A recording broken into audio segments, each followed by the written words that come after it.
Vendredi 20h sur la chaîne des valeurs. Vous êtes dans l'actualité de ce soir en français. Voici les titres.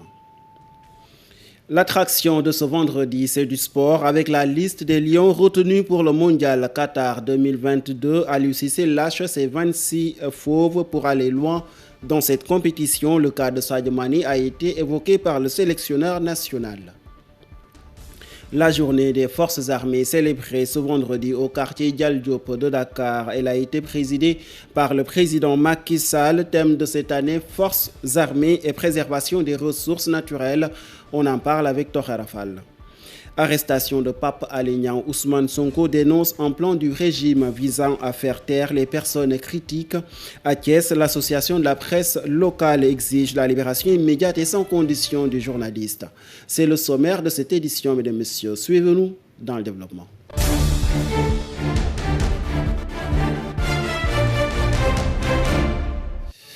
Bonsoir et bienvenue. Placé sous le thème Forces armées et préservation des ressources naturelles, la journée des forces armées a été célébrée ce vendredi au quartier Dial Diop de Dakar. Elle a été présidée par le président Macky Sall, son premier ministre Amadou Ba et le président de l'Assemblée nationale Amadou Mame Diop. C'est le compte-rendu signé Toher Rafal et Pape Alassane Diop.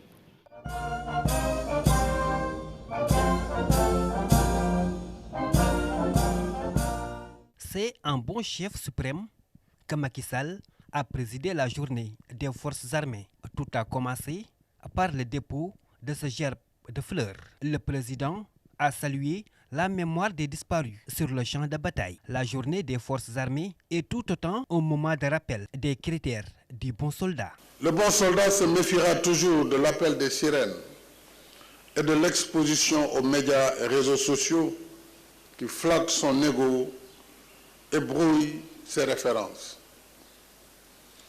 Le bon soldat obéira toujours à ses supérieurs pour apprendre à commander.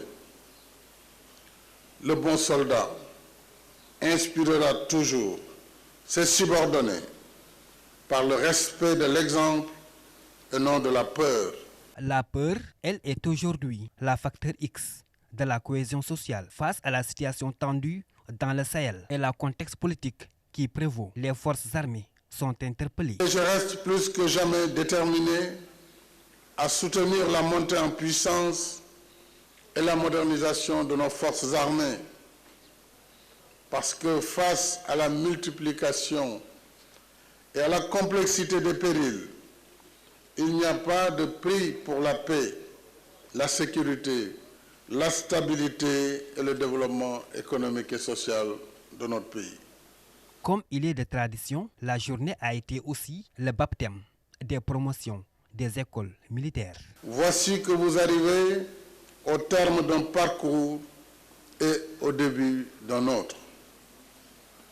Comme au seuil d'un pont qui relie deux rives, vous mesurez aujourd'hui le chemin parcouru, les obstacles surmontés, les épreuves endurées. Devant la nation et vos frères d'armes, je vous félicite chaleureusement. Plusieurs personnalités politiques ont pris part à cette journée, placée sous le thème Forces armées et préservation des ressources naturelles.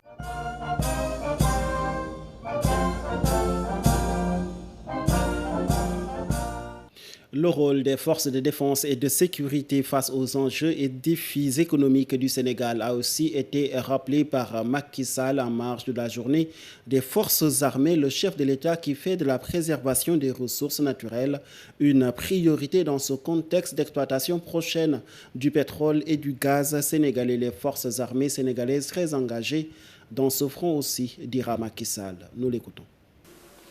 L'une des missions primordiales des forces armées est de veiller à la surveillance des ressources nationales.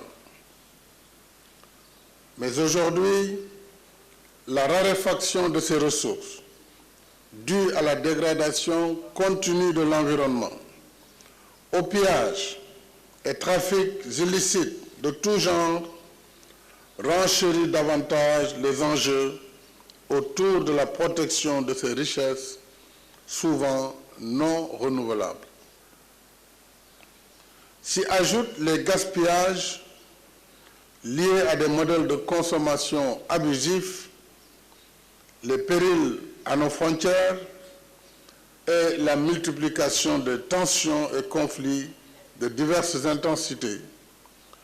Autant de facteurs qui replacent les ressources naturelles, notamment alimentaires et énergétiques, au cœur de la souveraineté nationale et de la géopolitique mondiale.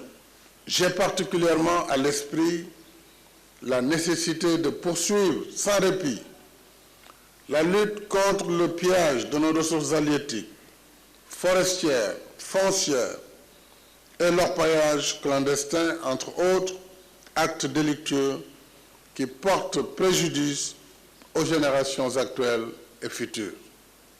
Il faut dire que les forces de défense et de sécurité sont aujourd'hui au centre de la tension qui existe entre le pouvoir et l'opposition sénégalaise. En exemple, on peut citer l'arrestation des gardes rapprochés d'Ousmane Sonko, le leader de PASTEF, voit la main de la gendarmerie nationale dans cette situation. En conférence de presse ce jeudi, Ousmane Sonko a lavé à grande eau le procureur de la République, soupçonné initialement d'avoir été derrière ces vagues d'arrestations. Ces propos sont recueillis par Cheikh Oumar Tall. Je dis que cet arbitre, nous avons toutes les informations pour dire que cette arrestation n'émane pas du procureur de la République, qui avait reçu une plainte et avait demandé qu'elle soit instruite la semaine qui suit, que les concernés soient convoqués, qu'ils viennent subir l'enquête le plus naturellement du monde, mais c'est la gendarmerie nationale, et vous savez quand on parle de gendarmerie nationale de qui on parle, qui a précipité cette arrestation hors de Bourg, donc hors de sa juridiction, parce que simplement nous avions déjoué leur plan, puisque le jeudi passé, ils voulaient impérativement qu'il y ait affrontement. Et c'est pourquoi ils avaient fait venir tout ce qu'ils doivent disposer de troupes et de matériel à Dakar, parce que Macky Sall est... Vous savez que quand on est rancunier, on est rancunier. Et il est dans une logique d'essayer de prendre coûte que coûte une revanche sur son revers de mars 2021. Et il pensait que les jeunes allaient se mobiliser massivement pour qu'il ait l'occasion de réprimer. Nous avions déjoué ce plan-là parce que nous sommes sûrs de notre dossier. Et nous avions exigé à être entendus.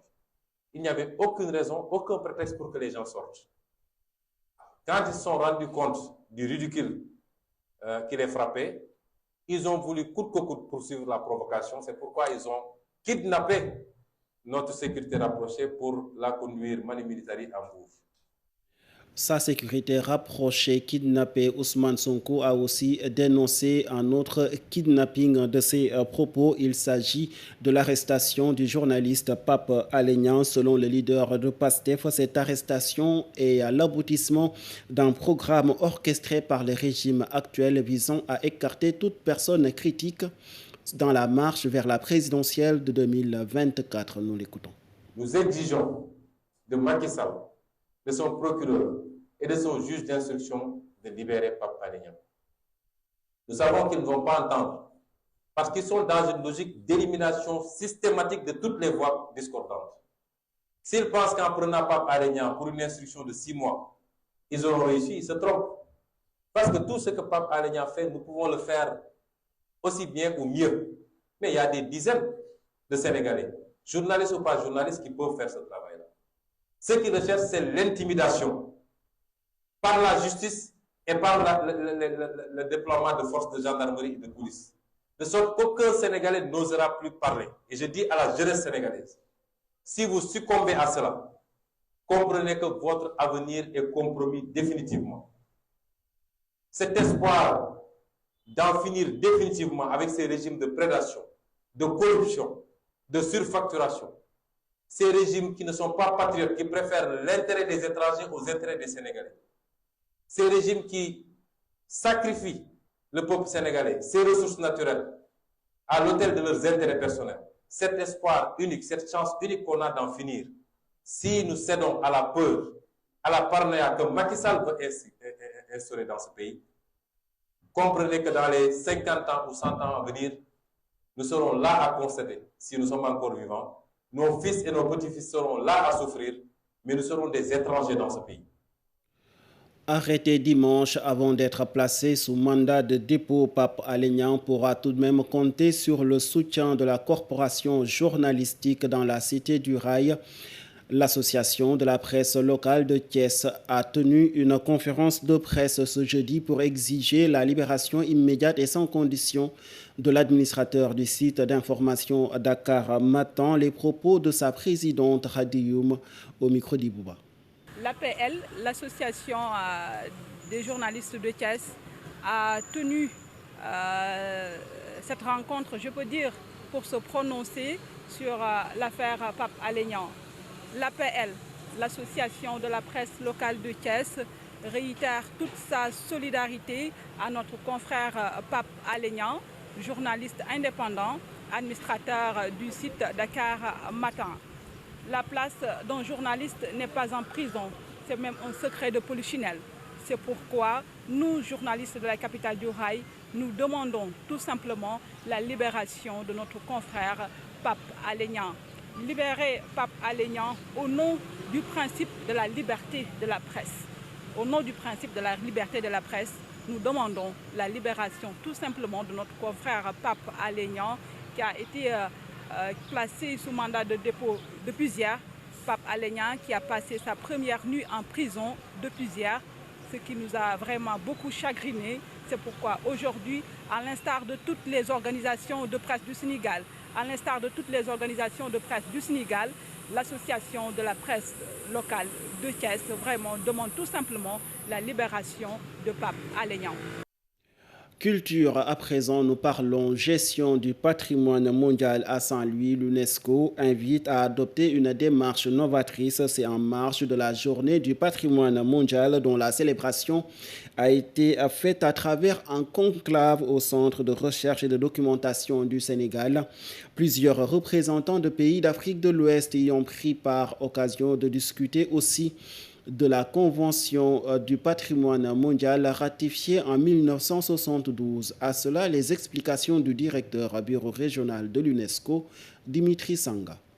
C'est une occasion pour nous très intéressante pour discuter de l'avenir de ce que nous appelons la Convention du patrimoine mondial qui date d'il y a 50 ans, donc 1972, qui a été fait. Et nous réfléchissons déjà sur où est-ce que nous voulons être au cours des 50 prochaines années. Nous pensons qu'il y a des questions importantes, comme les questions de changement climatique, qui vont affecter le fait d'inscrire des sites sur la liste du patrimoine mondial. Nous pensons que l'utilisation du numérique, c'est aussi quelque chose qui est important dans la gestion de ces sites-là. Nous pensons que les leçons apprises de la Covid, qui a affecté énormément la manière dont nous gérons ce site-là, ce sont des leçons qui vont nous permettre aussi de voir comment est-ce que nous allons faire les choses différemment au cours des 50 prochaines années.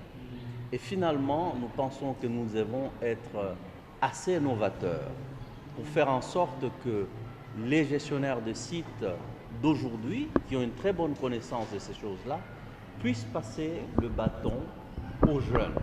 Voilà pourquoi vous avez vu que dans la salle ce matin, plus de 90% des participants sont des jeunes.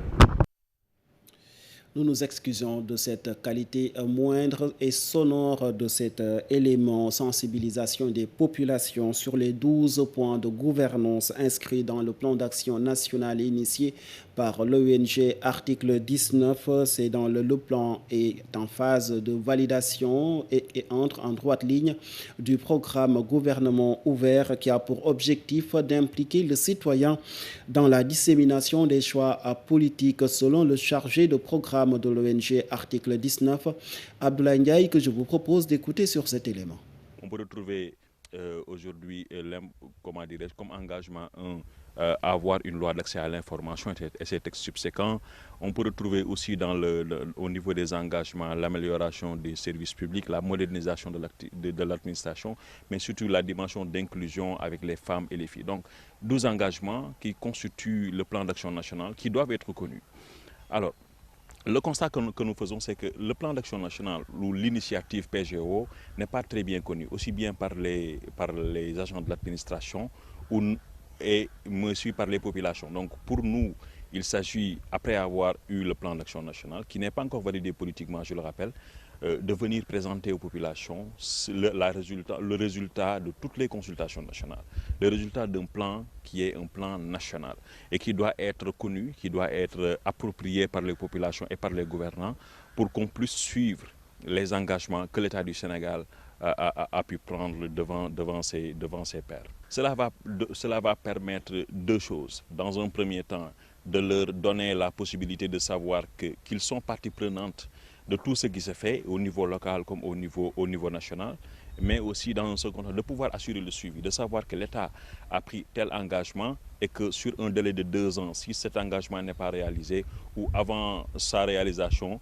les populations ont aussi un intérêt donc à suivre, mais aussi peut-être à faire le reporting pour améliorer les choses. Parce que l'objectif du partenariat pour le gouvernement ouvert, c'est plus d'inclusion, mais aussi la participation des populations dans la gouvernance. C'est pourquoi d'ailleurs on parle de gouvernance ouverte.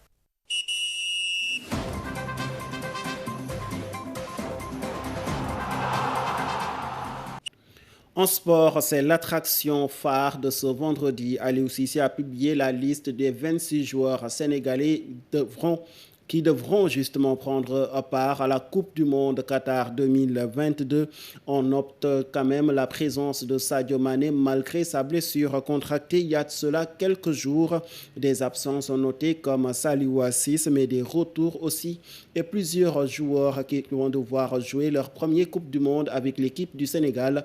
On fait le point avec Alioune Seck. Le suspense est enfin levé. Ce vendredi, le sélectionneur des Lions, Aliou Cissé, a dévoilé sa liste des 26 joueurs sélectionnés pour représenter le Sénégal à la Coupe du Monde Qatar 2022. On connaît désormais les 26 Lions qui vont défendre ardemment les couleurs du Sénégal pour la Coupe du Monde qui débute dans 9 jours au Qatar. Plusieurs cisés se posaient déjà dans l'assiette du sélectionneur, dont les pépins physiques de joueurs comme Sadio Mané, Abdou Diallo ou encore Pape Abdou Cissé, et des cas spéciaux avec Saliou Ciss ou encore Alfred Gomis. Aliou Cissé a sûrement fait face à des choix difficiles, mais il a pris ses décisions. L'attaquant du Bayern Munich est bien présent sur la liste. Même si on doute demeure sur l'état de santé de Sadio Mané, Aliou Cissé a affirmé que la blessure de l'attaquant du Bayern Munich ne demande pas une opération. Une bonne nouvelle pour le Sénégal qui compte vraiment sur sa star pour réussir sa participation au mondial. L'attaquant sénégalais, double ballon d'or africain et leader technique de cette sélection, est touché au péroné droit, selon le diagnostic communiqué par son club. Cependant, si la présence de Sadio Mané relève un souffle très positif dans les autres coins du pays et peut-être bien au-delà, un fait devrait laisser dans un goût amer plusieurs Sénégalais. De quoi s'agit-il vraiment? Dans la liste des 26 joueurs, le patron de la tanière du Lion n'a pas appelé Saliou Ciss. Le champion d'Afrique, auteur d'une CAN incontournable, l'ancien joueur de l'AS Nancy-Lorraine, ne sera pas présent au Qatar. Saliou Ciss n'a vraiment pas de sens avec la Coupe du Monde. En 2018, l'ancien joueur d'Anzer avait été bien appelé par Aliou Cissé pour disputer la compétition en Russie. Mais Ciss contractait une blessure assez sérieuse et n'avait plus d'autre choix que de déclarer forfait. En plus de Saliou Ciss, 7 autres champions d'Afrique ne seront pas au rendez-vous de Qatar pour diverses raisons. Suspendu pour violation des règles antidopage en Italie, Keita Baldé est bien absent, tout comme Bouna Sarr, blessé alors que Alioune Badara Fati, Joseph Lopi, Mambaba Thiam, Abdoulaye Seck et plus particulièrement Habib Diallo n'ont pas été retenus pour des raisons techniques. Ils seront remplacés par Pathé Ciss, Ismaël Jacob, Formose Mendy et Nicolas Jackson qui ont tapé l'œil du coach absent lors du dernier rassemblement de septembre pour une blessure. Famara Diédhiou fait partie du groupe pour défendre les couleurs du Sénégal à cette 22e édition de la Coupe du Monde. Bon sens aux Lions de la Teranga. Aliou Seck, une liste avec des joueurs taillés pour s'adapter et faire face à n'importe quelle équipe dans cette compétition. Le Sénégal vise loin au Qatar, selon Aliou Cissé, le sélectionneur national qui s'est montré par contre très dubitatif sur le cas Sadio Mané blessé à 10 jours de l'événement. Les propos du coach du Sénégal au micro de la Fédération sénégalaise de football. que soit l'adversaire, quelle que soit la situation et le contexte, il nous faudra nous adapter et faire face. Certains dans ce groupe-là sont expérimentés, d'autres arrivent dans ce groupe, c'est des jeunes joueurs, mais tous restent des compétiteurs de haut niveau pouvant faire face à ces défis d'envergure. Nous avons acquis de l'expérience lors de l'édition 2018 et différentes CAN. Cela nous permet aujourd'hui de faire face à ces enjeux-là. À nous d'être ponctuels et surtout à nous d'être dignes aux espoirs des supporters sénégalais. Sadio Mané, on est en train de le suivre. On a envoyé, comme vous le savez, depuis hier ou avant-hier, le médecin de la Fédération sénégalaise de football. Hier, il a passé toute la journée à Munich. Après, il est parti en Autriche, toujours pour pousser les examens concernant la santé du garçon. Je crois que la bonne nouvelle aujourd'hui, c'est qu'il n'y a pas d'opération. Ça, déjà, c'est une très, très, très bonne nouvelle. Après, comme je vous le dis, on s'est donné la possibilité de se retrouver en réalité la semaine prochaine. Et ça va coïncider que la blessure de Sadio va toucher une semaine, peut-être 10 jours. Et à partir de là, on fera un autre IRM de contrôle pour voir l'évolution de cette blessure-là. Allez, on lui souhaite un prompt rétablissement à Sadio Mané pour une bonne participation du joueur, mais aussi de l'équipe nationale du Sénégal à la Coupe du Monde Qatar 2022. C'est cette note sportive qui met fin à ce rendez-vous d'information. Très belle suite de programmes sur nos antennes.